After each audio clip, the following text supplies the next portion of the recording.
रामजी सकपाळांचे चिरंजीव भीमराव आंबेडकर हे अभ्यासाने इतके मोठे झाले की त्या अर्थाने ते ब्राह्मण ठरतात. हे वेदांमधलं जे वितरण आहे चातुर्वर्ण्याचं त्याविषयी मी बोललो होतो आणि ते गुणकर्म विभागश आहे असं मी बोललो होतो.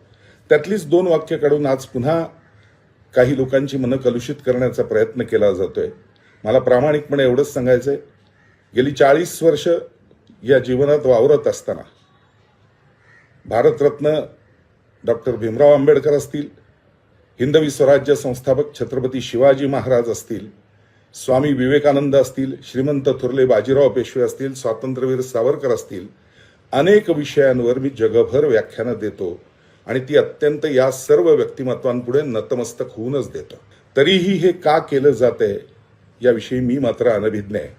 मला मात्र मनपूर्वक असं सांगायचंय की ज्या ज्या महामानवांना आपण समोर ठेवून जगत असतो त्यांच्याविषयीचं कुठलंही वाईट वक्तव्य माझ्याकडनं होणार नाही.